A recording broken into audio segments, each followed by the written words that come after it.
Hello अस्सलाम वालेकुम, welcome to my YouTube channel A to G action and reaction. आज मैं आपके सामने बुल्ले शाह के कलाम की सीरीज़ 6 लेकर के आया हूँ। अगर आपने फर्स्ट 5 सीरीज़ नहीं देखी वो भी देख लीजिए। बहुत ही अलग किस्म की पोइट्री है, बहुत ही अलग किस्म का कलाम है। सुनिए मेरी ज़ुबानी।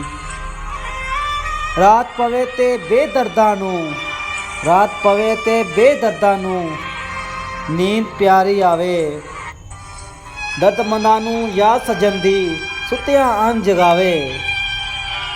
रात पवे ते बेदर्दां नू नींद प्यारी आवे, दर्दमंदां नू याद सजन दी सुत्तियां अन जगावे। दुखां विच हसदियां, दुखां विच हसदा हां, सुख मैनू तड़पांदे ने। दुखां विच हसदा हां, सुख मैनू मैनू तड़पांदे ने। वे बुलिया अज मर गया तू, तेरी कबर ते ना वजन ढोल। तेरे शहर कसूर ते शमरा ने ज़ैनब दित्ती रोल। वे बुलिया अज मर गया तू, तेरी कबर ते ना वजन ढोल। तेरे शहर कसूर ते शिमरा ने ज़ैनब दित्ती रोल। इस जग ते कमीने बन गए हैं, इस जग ते कमीने बन गए हैं, असा गैरत अंदरूनी मुका दित्ती। वे बुलिया तेरे शहर दे कूड़े विच असा एक होर ज़ैनब दफना दित्ती। Please like share and subscribe my channel.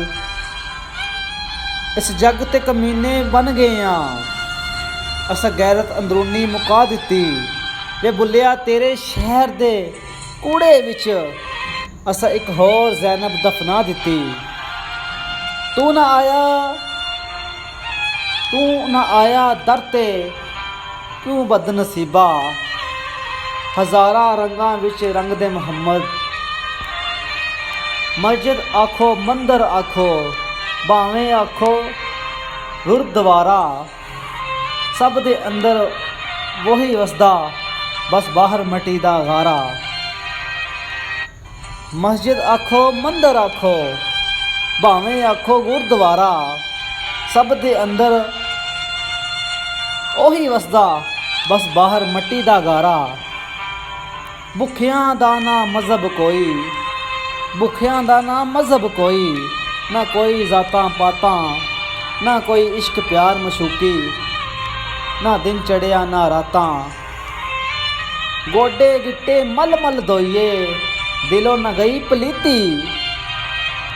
लोकां दे दिखावे खातर भज भज वड़ना मसीती। Please like share and subscribe my channel. गोडे गिट्टे मल मल धोवें, दिलों न गई पलीती। लोकां दे दिखावे खातर भज भज वड़ना मसीती। एहो जी नमाज नालो जेड़ी नीति ना नीति, चल बुलिया उत्थे पढ़िए जिन्हें कदी कज़ा ना कीती। शद्दा मद्दा ते ज़ेर ज़बरां, शद्दा मद्दा ते ज़ेरां ज़बरां, सब शाने नबी दे विच आईयां। बेखबरां नू खबर ना कोई, ते खासा रमज़ां पाईयां। संगतां होवन चंगियां, संगतां होवन चंगियां, ते यार रुलदे नहीं। मेरी रूह विच मेरा यार वसदा, मेरी रूह विच मेरा यार वसदा, मेरी अख विच उसदा दीदार वसदा। सानू अपने दर्द की परवाह नहीं, पर रब करे हर वक्त रहे मेरा यार वसदा। Please like share and subscribe my channel. Okay, अल्लाह हाफिज़।